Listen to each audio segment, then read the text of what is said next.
Welcome to the program agenda. I'm your host, Cito Beltran, welcoming you on this 28th day of July 2022. It's a Thursday, and we open the program with a sincere prayer and a call out to all our kababayans, both here in the country and abroad, to pray for all our brothers and sisters up north from Abra to Baguio and other parts affected by yesterday's earthquake.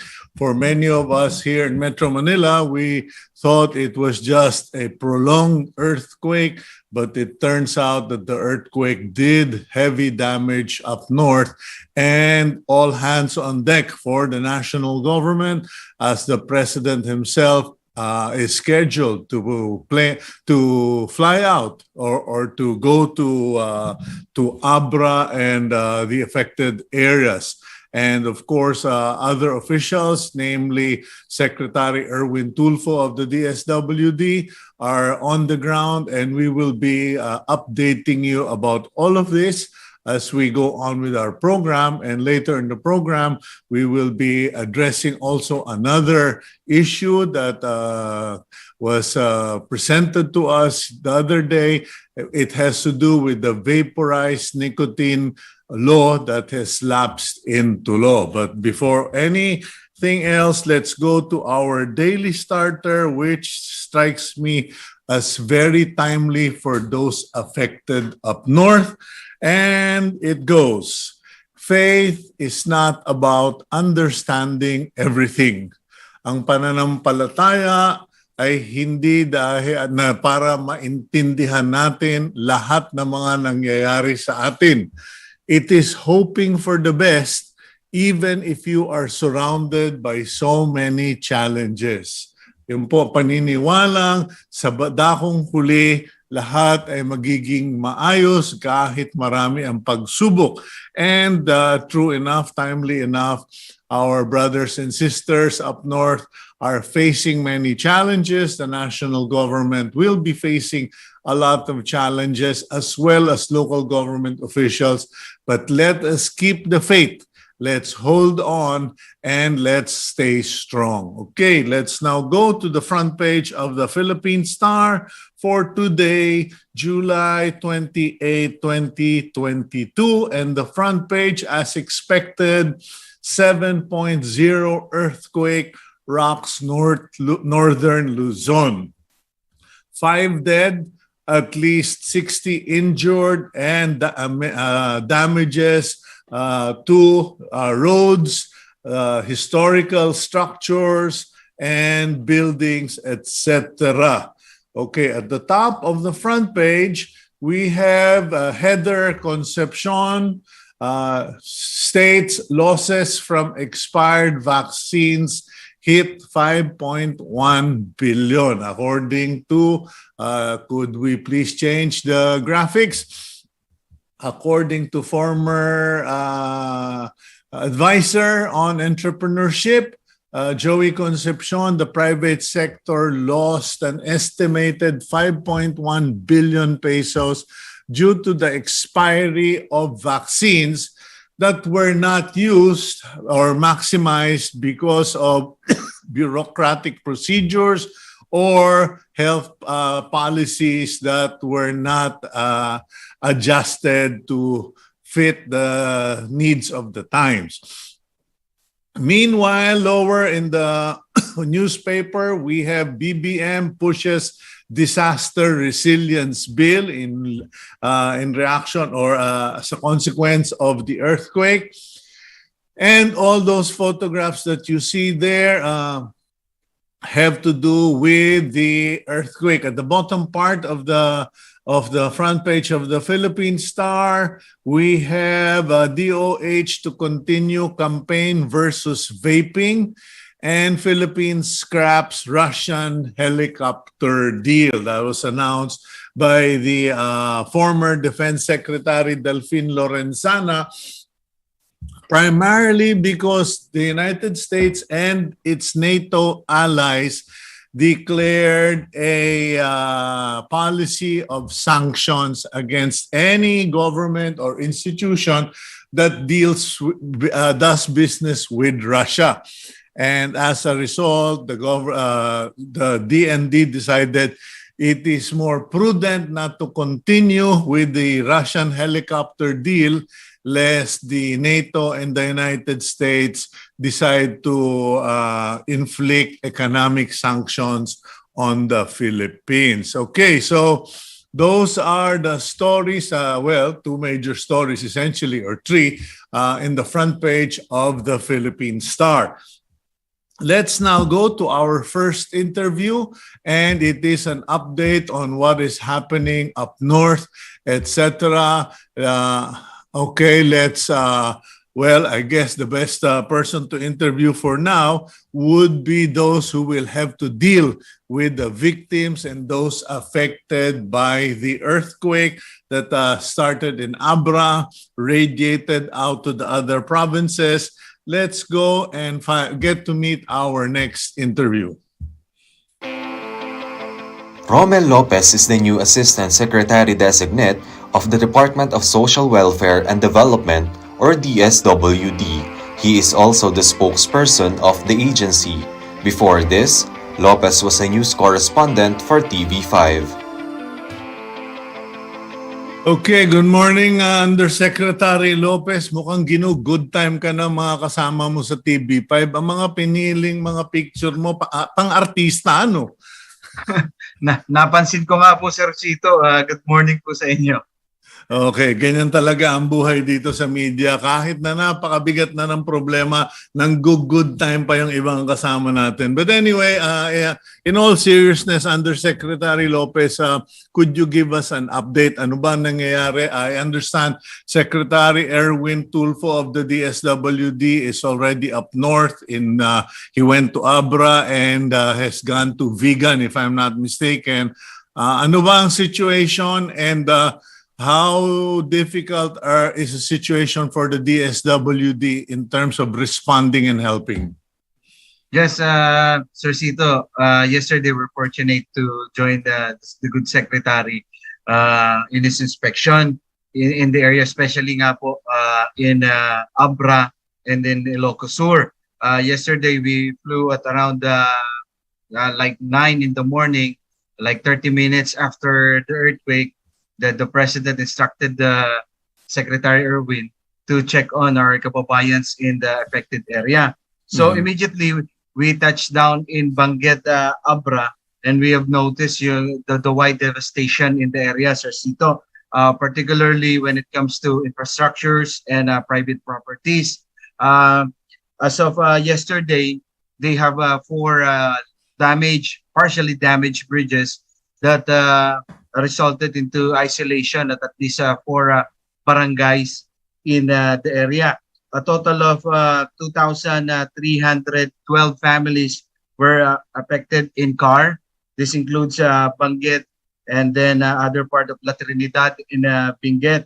It has a total of 8,314 individuals, Sir Cito. Then aside from that, the good news is the Department of Social Welfare and Development is very ready to assist all of our victims in the area, because as per instruction of the President and Secretary Erwin Tulfo, we have already prepositioned our food packs with the LGUs, because in 2019, President Rodrigo Duterte stopped the prepositioning, of course, in doubts of it might be used for political agenda. But now, under the administration of President Bongbong Marcos Jr., we are now prepositioning assets and food packs as well in LGUs. So we have available of 24,247 family food packs worth 16 million. And as of yesterday, we have distributed 214,000 worth of non-food items.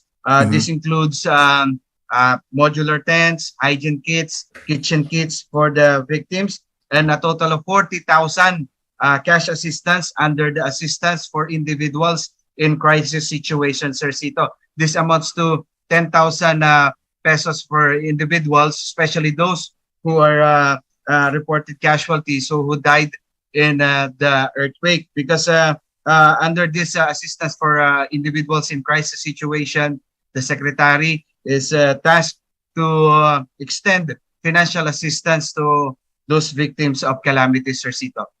Okay, now question. You mentioned the term modular tents. I know that modular tents are those pop tents that are used generally inside gymnasiums or buildings that have roofs, etc. But in our situation in Benguet, Abra, and Car and other affected areas, the problem is a lot of people have been advised to stay outdoors for the next 3 days. This is a protocol in all earthquake-related events.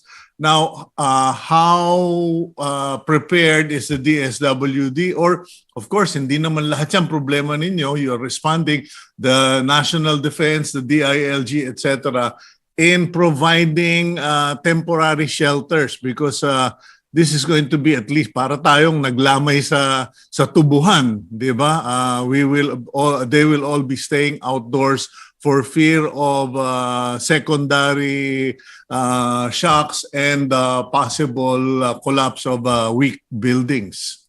Yes, that's very true, Sir Cito. That's why in Benguet yesterday, Secretary Erwin Tulfo literally visited our affected kababayans in the area. He conducted the inspection in some of the buildings that has been compromised, and he instructed the local DSWD in the area to identify a safer place where the evacuees can stay. And they have identified Benguet covered court in the center of Benguet, Abra, because it's a covered court and it's not really compromised. There we set up at least 53 modular tents in the area, housing 53 families in Benguet. Yes, that's very true, Sir Cito, that we have double jeopardy here, as we may say, because some of the buildings are compromised, and then most of our kababayans are not really into evacuating, because they say that their situation will be very uncomfortable leaving the comforts of their homes. But then, as an assurance of Secretary Erwin Tulfo under his administration, we will try to make it better. That's why even before this kind of calamities strikes a certain area, we are now prepositioning our food packs, and we are ensuring that non-food items like modular tents, hygiene kits, and kitchen kits are readily available, so that somehow the stay of our kababayans in our evacuation center will be much more comfortable. And we are now trying to find ways, Sir Cito, so that we can distribute these modular tents to individuals who are camping outside of their houses, so that it will be easier for them to stay. Because another issue here is the looting. Some of our kababayans will argue that they can't leave the comfort of their homes because they fear that the looting might happen. Looting might happen. But then the local police of Abra as well as Ilocos Sur has assured us that the PNP is on top of the situation, and they're making sure that then the peace and order in their area of responsibility will be observed. Okay, now what about people or NGOs who want to help? Because we all know we all want to help, and that's a good thing. But sometimes when there are so many people who want to help, they complicate the situation. Is there a process? Is there a system? Because there are many Ilocanos, even here in the National Capital Region, and even the Visayas or abroad, who would want to help, I'm sure. Paano ba yan? Yes, thank you, Sir Cito. Well, the problem with this kind of setup, Sir Cito, that we want to eradicate is that, yes, there are a lot of people who wanted to help, but we can just imagine there's a long straight line of affected individuals. Usually, those who are near the entrance, they're the only one who've been receiving help constantly. And those far from the entrance. They're the one who have the scarcity of assistance. That's why we advise all NGOs, private individuals who would want to help to please coordinate first with the DSWD and then another one with the LGU so that we can help you, the LGU and the DSWD, we can help these NGOs and private individuals identify areas where they can help because we don't want a lot of help converging in one area and another area without having help at all. So with this coordination, we can see to it that we can have a holistic assistance approach in dealing with this type of calamities. And at the same time, Sir Cito, we have these guidelines when it comes to donation. As much as possible, we discourage donations of used clothing because these clothing might be compromised or might pose health hazard as well. And then another one, we discourage donations of formula milk. And as much as possible, if we will donate food items, we should make sure that the expiration is at least 1 year or more, so for the safety of the recipients of these food items, Sir Cito. Okay, well, that's a good point. And just for our viewers' sake, please, hindi naman po choosy ang DSWD or ang gobyerno natin. They're not being picky or particular. However, those are health concerns. And as far as the formula milk is concerned, we need to be aware that it is a government policy. It is an international move that this powdered milk or this formula milk is not to be given to infants. And sometimes unless they're 2 years and above. And sometimes when this thing overflows in a certain location, people just pick it up because it's there and give it to children or to infants who should not really be taking the formula milk. In any case, Romel, speaking of coordination, who is the lead agency now? Is it the DSWD? Is it the DILG, DND? Para lang magkaalaman who's in charge. Yes. Well, in terms of disaster, Sir Cito, it is the NDRRMC, National Risk Reduction and Management Council, who's in charge of the disaster response. But the DSWD is tasked to be the vice chair of the response pillar of the NDRRMC. So we are in charge of camp management, the welfare of the internally displaced individuals, and at the same time, the rationing of food and non-food items. So while the NDRRMC is in charge of the overall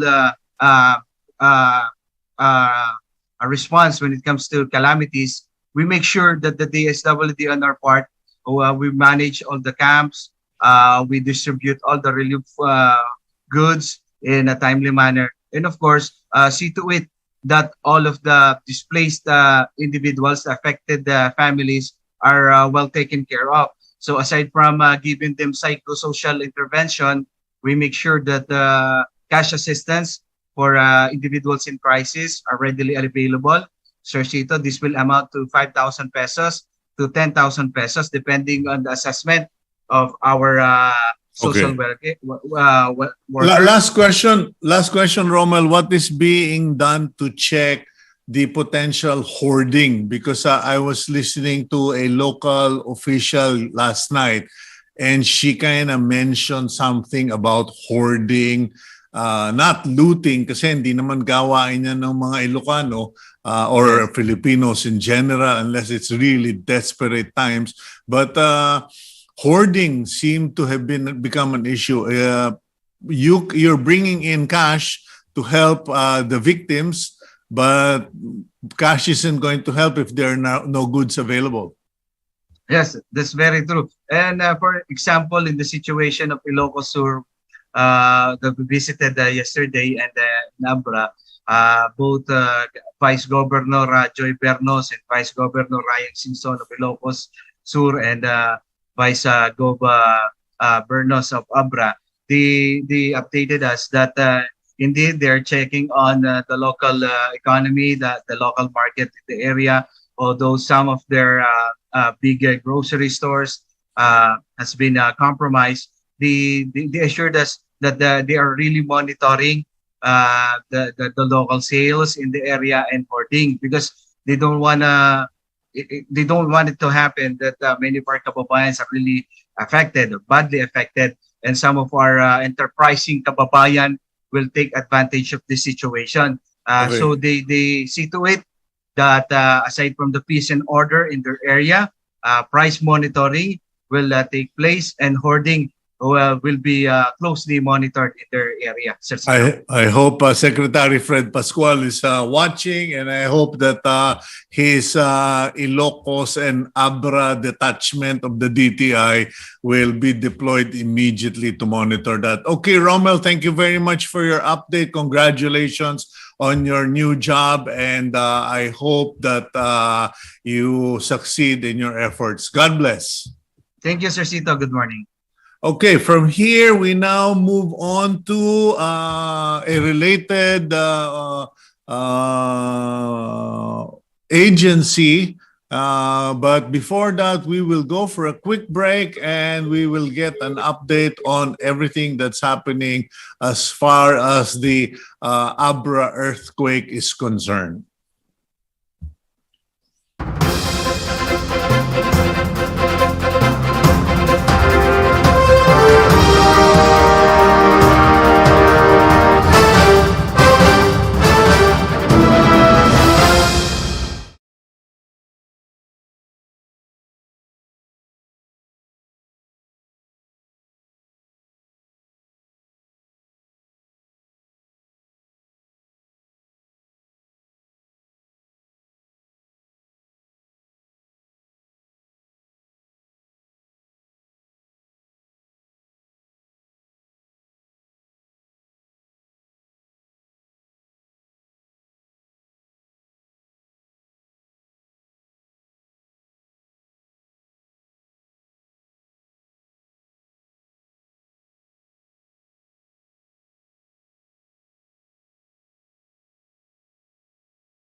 Agenda. I'm your host, Cito Beltran. And just as an update and refresher for some of you who may not have realized it, a magnitude 7.0 earthquake jolted Abra province yesterday morning. The epicenter was located in the town of Tayum.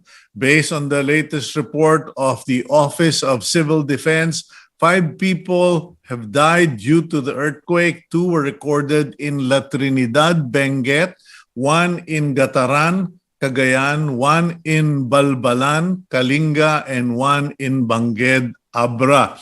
Numerous municipal buildings, hospitals, tourist destinations, and historical landmarks like the Vegan Cathedral and Bantay Bell Tower were damaged by the earthquake. Some 22 roads in northern Luzon were closed to traffic due to the damage caused by the earthquake. And as of yesterday evening, from what we know, 4 deaths pala. 4 deaths po yung sa earthquake. But as of yesterday evening, from what we know, only 1 road was passable towards Baguio. So for those of you who do not have pressing needs going up to Baguio or the affected areas concerned, please reschedule na lang po because it is not an ideal situation. Let us not add to the complication. Even those of you who are who are motivated to help or adventurous, wag na po tayong makisali doon sa sakit ng ulo. Okay, in the meantime, before we continue with our coverage on the earthquake, let's shift gears a little. Let's talk about the vape bill that has lapsed into law. This is the liquefied nicotine bill that allows the sale of these products and it has passed into law. Medyo marami pong napikon ditong mga health workers. Even Senator Pia Cayetano has expressed her utter disappointment because she was hoping that President Bongbong Marcos and Malacanang would veto the bill. But they had allowed it to lapse into law. And now let's speak to our next guest. But first, let's introduce her with this video.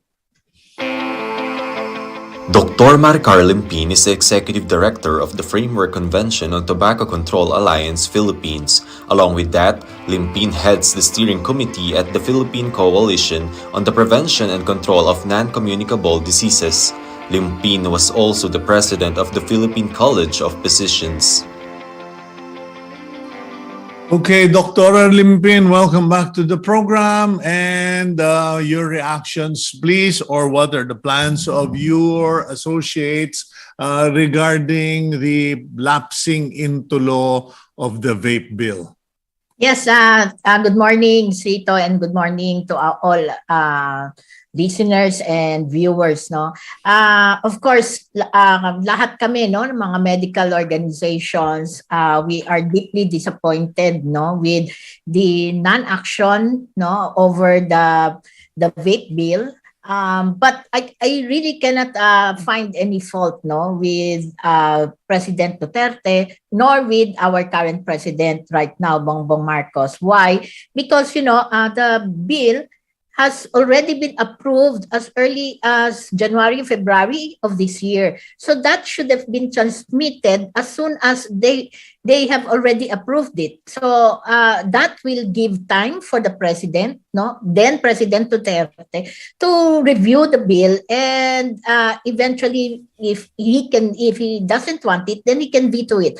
So I think there is something wrong with the process by which which bills are made into law. And that the process that I'm questioning here is the parang midnight transmittal,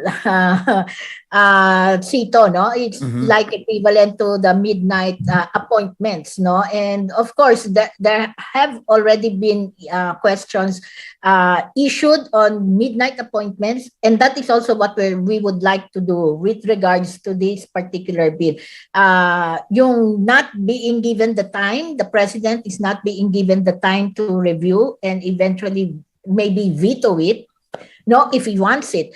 Ang problem natin, Cito, the President Duterte actually made some pronouncement that he is going to veto the bill. So I think that's the reason why. So my gut feeling is that is the reason why this bill took a long time, no, for them to transmit the bill to the office of the president. So it is a midnight transmittal issue. You suspect it to be a midnight transmittal with the intention to prevent the executive department from being able to review the proposed bill and to properly act on it.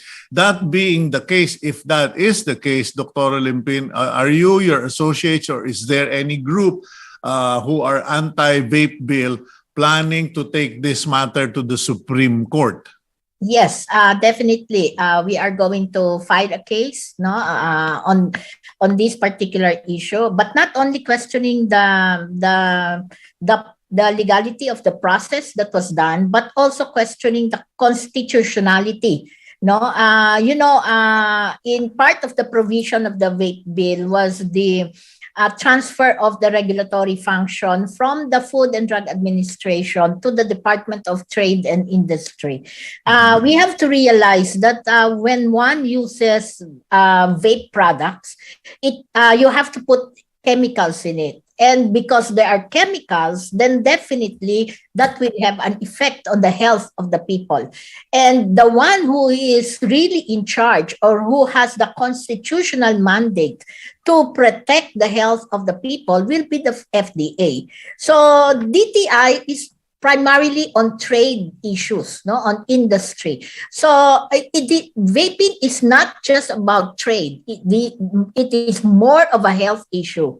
So that is why we need to put that, no, because it's basically clipping the powers of the FDA.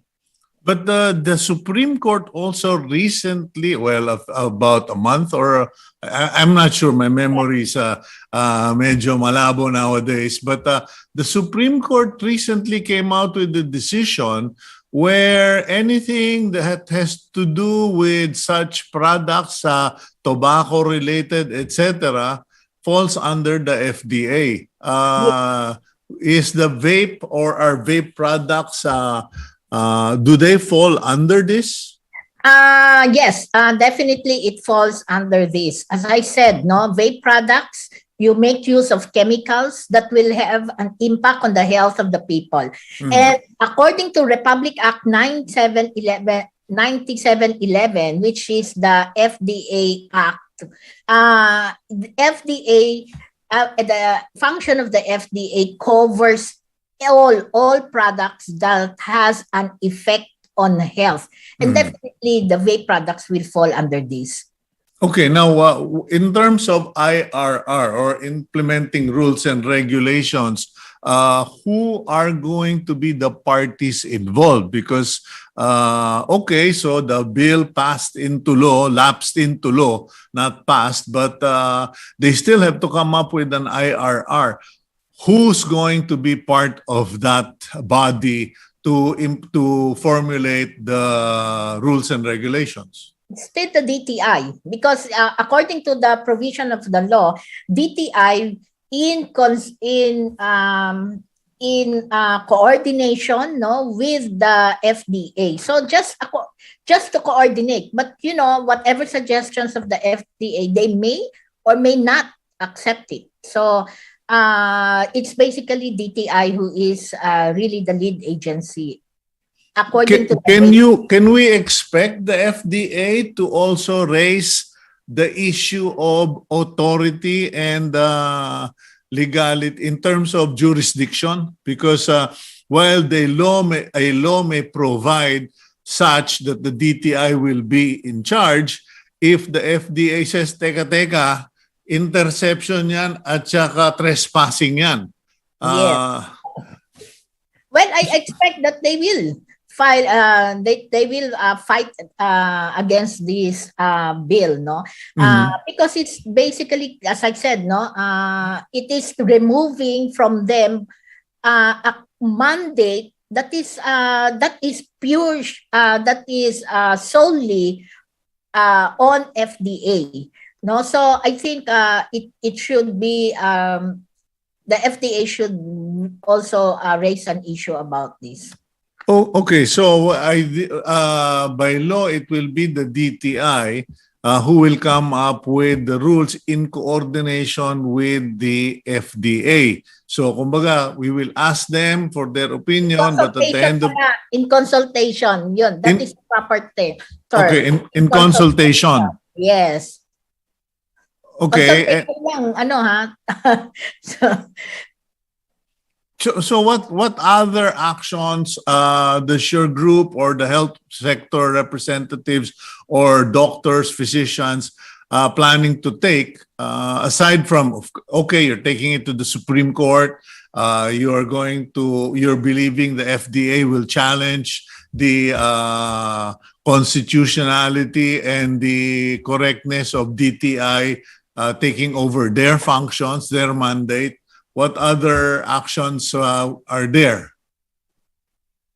Well, of course, we have to prepare also. So there are many provisions there in the vape bill that really lowers down the age, and also the removal of the limitations on the use of flavors. No, so. I think that the other actions will be try to see, whether we can also look into probably filing a bill, in Congress, regarding the regulation of these products. Okay. Now, as far as public information is concerned, where are we in making people aware of the dangers? Because some senators, I have to hold my mouth right now because I am really upset that some people are claiming that this is a better alternative. How can this possibly be a better alternative when you can actually increase the dosage of your nicotine? Kumbaga, nasa sayo na kung gusto mo mag-overdose ka sa nicotine, unlike tobacco na you can only get so much before you pass out. Yeah, I think we have to also double up, in terms of really informing the public about the harms, of these vape products. I think that is something that is already being done by many medical organizations, as well as the Department of Health. But Cito, these past 2 years, probably we have not been too keen or too active, in disseminating the information because of the pandemic. And that is another reason why we really feel so upset about this, because while we are so busy fighting the pandemic, saving the lives of our people, here comes this bill that is being discussed and then passed into law by Congress. So I think parang it's like a thief in the midnight, excuse me for that, but parang ganon, kaya parang andyan na lang, basta before we know it, it's already passed by both houses, of Congress. At that particular time, we felt, that passing a regulation on vape bill is not necessary. Why? Because there is already an existing law regulating these products. So why are they in so much in a hurry to pass another law. But this time, this bill is basically deregulating rather than really putting on stricter regulations. Hindi ganun eh. Not stricter regulations to protect the health of the people. Kung hindi din it is more of deregulation. Okay, so as far as the authors and supporters of the vape bill are concerned, did you check who they are? Because I have been picking out their names, and 2 out of 3 are vapors or use vapes. And sabi ko, parang binoto mo yung addict, pagkatapos yung addict naglabas ng batas para illegalize yung illegal drugs. Same thing with vapes. Some people, not all of them, but some of them are actually who are supporting the vape bill are actually politicians who use vape. Yeah, sa Senate, the primary mover there is Senator Recto. So we know that Senator Recto, I think, if I'm not mistaken, and I think I am right, he uses vape. Okay. And did you speak to them, or were they adamant to sa bagay? I mean, mahirap talaga parahin yung tao pag na-enjoy nila. But did you ever reach out to these people like Wes Gatchalian, Senator Recto, and all the smokers in the Senate and in Congress? Kasi may mga may mga clean living daw diyan sa Senado, pero alam ko nagsisigarilyo eh. Yes, Cito, actually we tried reaching out, even trying to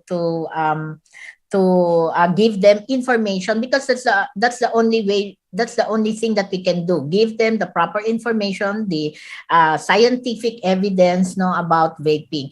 Unfortunately, because of the pandemic, we cannot really have a face-to-face meeting with them. So we tried to get them into an audience using the virtual platform, but there were only a few who attended that meeting or that gathering, so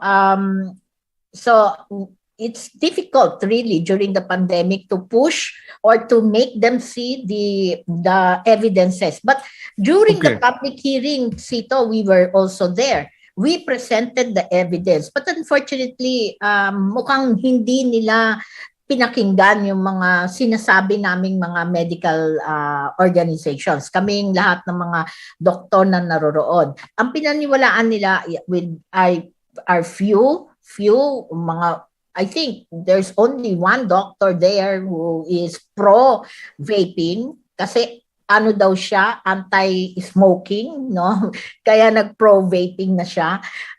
But majority are all... How true is that, Dr. Limpin? I mean, you have lost loved ones, you have been a victim of cigarette, tobacco, etc., and you have dedicated so much of your life into the anti-tobacco campaign, etc. But how true is that na yung vaping mas magaan daw kaysa sa paninigarilyo, or is a healthier choice than cigarette smoking? But it's not true. Definitely it's not true, because now there is growing evidence that vape is harmful, that it is not safe. Number one, it contains almost the same chemicals that we see with cigarette smoking. So if you look at if you examine the chemicals in vape smoke and compare it with the cigarette smoke, it's basically almost the same. Number two, it included in those chemicals are cancer-causing agents. So definitely, if you have cancer-causing agents, then definitely you are at risk for getting cancer. Okay, I think the evidence that they presented is that there is a lower concentration of the chemicals. But Cito, lower concentration doesn't necessarily mean less harm. They have not actually shown any scientific evidence that will show to us that it is not harmful. So there definitely, according to many scientific data right now, even just a single exposure to vape smoke, it can already increase the airway resistance, no? So nahihirapan kumikipot yung daluyan ng hangin sa baga. It also have shown, no, with single exposure, there is stiffening of the blood vessels, no? So ibig sabihin, it can affect any part of the organs, particularly the heart, and definitely it will have an effect on the lungs. And remember, Cito, no, in the US, there were more than almost 3,000 people who were admitted in the hospitals. 68 of them died because of the use of e-cigarettes. Ang mahirap kasi, Cito, no, dito sa e-cigarettes na ito, you can actually put in not just yung e-liquids, no, that they usually use, but they can also put in other addictive substance like marijuana. Also, and who will be able to know na may kasamang marijuana doon sa vaping machine, yung electronic device nila? So, ayan na yung problema kasi nakakapasok na nga yung cannabis oil dito sa Pilipinas, intended for medical purposes, biglang ayan, papatakan na yan. Yung lang pagkakaiba in the early days of drug use in the Philippines where a combination of certain medicines resulted in downers, uppers, etc. Okay, Dr. Limpin, thank you very much for your time. Please, I pray that the Lord will sustain you, sustain your energy, your efforts, and your prudence. And that one way or the other, if we can't stop the law, at least let us educate the people that vaping is not good for your health. Thank you very much, Dr. Maricar Limpin. Yes, thank you. And please stay safe, everyone. Okay, that's Dr. Maricar Limpin of the Philippine College of Physicians. I hope I said that correctly. Medyo tayo po ay nahihilo na dito. But anyway, let's go to our next interview for an update of what's happening. Let's go to the spokesperson of the National Disaster Risk Reduction and Management Council, our friend, Mr. Mark Timbal. Mark, good morning to you. Sir Cito, good morning po, and to all our viewers this morning. Good morning, sir. Okay, Mark, update please on what's happening up north and how wide or how large is the circumference of the impact of this earthquake? Yes, Sir Cito. The earthquake actually was felt across Ilocos region, Cagayan Valley, Cordilleras, Central Luzon, Manila, and even Calabarzon. So 6 regions felt the shaking. But the heavily affected areas are concentrated in Cordilleras and Ilocos region. So far, we have 12,945 persons affected by the earthquake.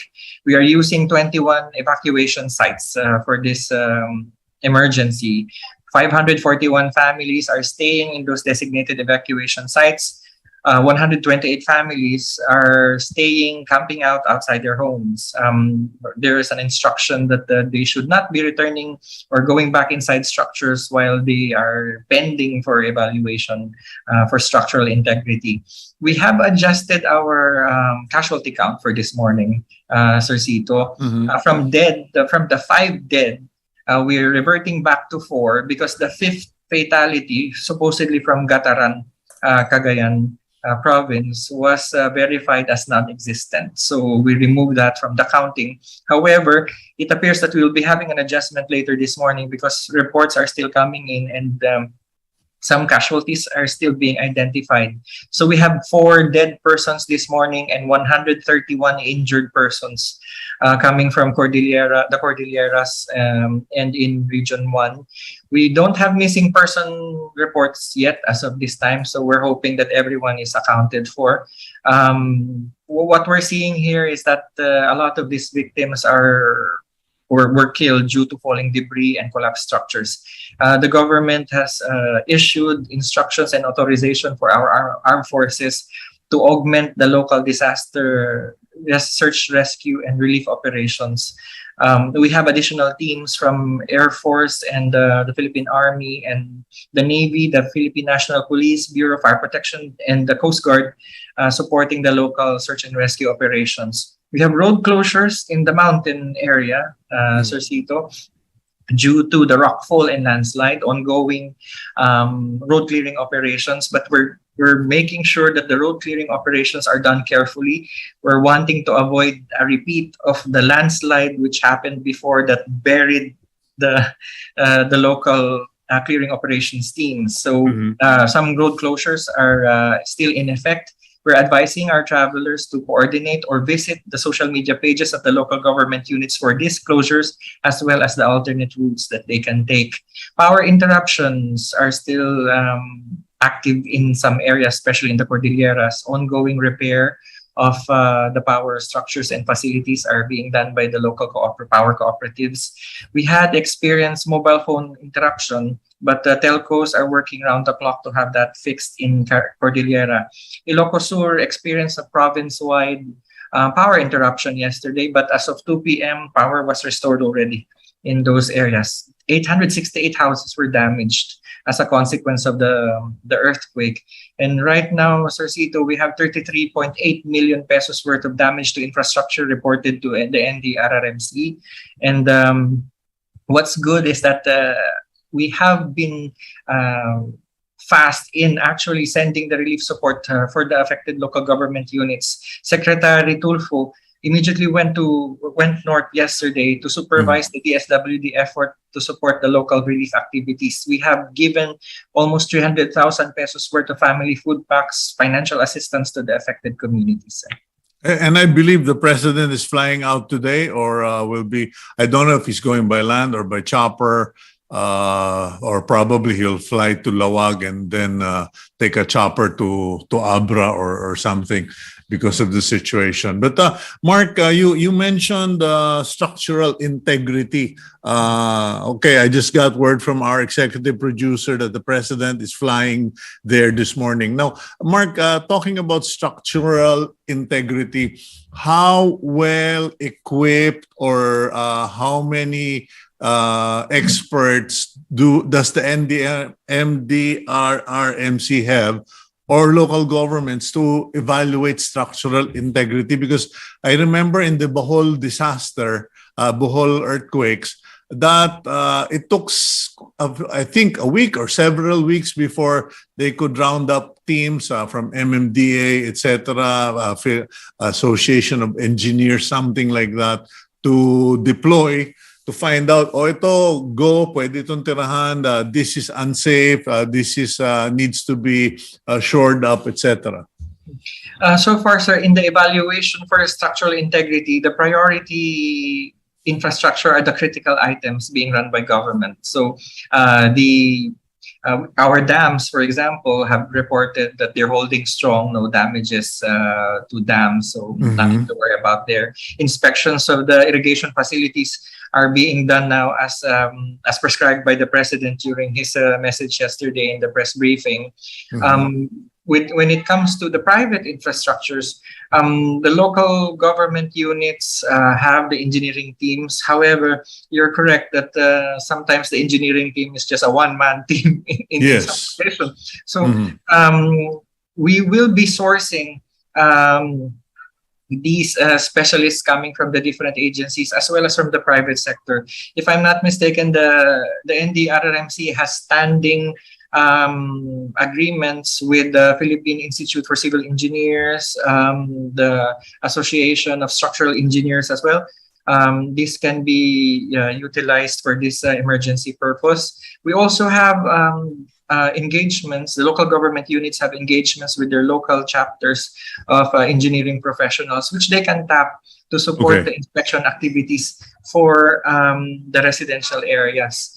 Dito po talaga tayo nagkakaroon minsan ng delay sa houses because usually the focus here are other than the critical infrastructures, the big infrastructures, the private establishments are the ones being examined first. You know, I just returned from vegan, actually, Lawag Vegan and Narbacan, sir. Narbacan, sorry. Mahirap eh. Recently, and I was thinking that to myself because I saw some houses in Calle Crisologo, and I saw, sabi ko, delikado na itong mga ibang buildings dito. Given what has happened in the earthquake, what will be the next moves of the government in terms of, you know, maybe temporarily or long-term closure of areas that are high risk? Kasi nakita naman natin yung bell tower na muntik ng bumigay, etc. Totoo po yan, sir. What we've received information on is that the heritage sites were also heavily affected by the earthquake. A lot of them sustained damages po and are still being evaluated. We haven't actually published the valuation count kasi iba pala yung proseso ng pag-evaluate ng heritage structures. But like what happened in the Bohol emergency, the Bohol earthquake, once these structures are fully evaluated, there will be a full-blown effort to restore these heritage structures. We want to make sure po that these structures will be restored so that the next generation would still enjoy seeing these pieces of Filipino culture. There are some instances po like what happened in the Bohol restoration program is that the look of the church would be like that, but the structure will be recreated using modern standards so that there will be no repeat of the destruction coming from the same emergency. So nire-retrofit po yan. Hindi na po yung puti ng itlog siguro yung gagamitin sa pagdikit-dikit ng bato, ano po. Okay. So far they're still going. They have to do the evaluation, the assessment, and we will leave the historical reconstruction or shoring up to the experts. Anyway, Mark, we've run out of time, but any announcement that you would like to make before we close? Yes, sir. We're warning the public still that it's still the rainy season. So yung lupa po na niyanig ng lindol, baka na hindi nag-landslide, posibleng i-landslide po yan ng ulan. We're advising everyone to please stay on their feet. Listo po tayo and evacuate when advised by the local governments. Ingat po tayo palagi. Okay, thank you very much, Mr. Mark Timbal of the National Disaster Risk Reduction Management Council. Have a good day. God bless. Yeah, thank you, sir. Okay, just before we close the program, please, I just want to remind everyone who are planning to take trips to the north, please cancel them. Let's not add to the burden. Let's stay out of harm's way and stay out of the way of responders and civil government, particularly in the roads going to Baguio, Halsema Highway, the roads going to Ilocos and Abra. Postpone muna po natin yung ating movement doon at least for a week or 2 weeks para lang safe and no regrets. Okay, our blessing for today from the book of Ezekiel chapter 11 verses 19 to 20. And it goes, I will give them one heart and a new spirit I will put within them. I will remove the heart of stone from their flesh and give them a heart of flesh, that they may walk in my statutes and keep my rules and obey them. And they shall be my people, and I will be their God.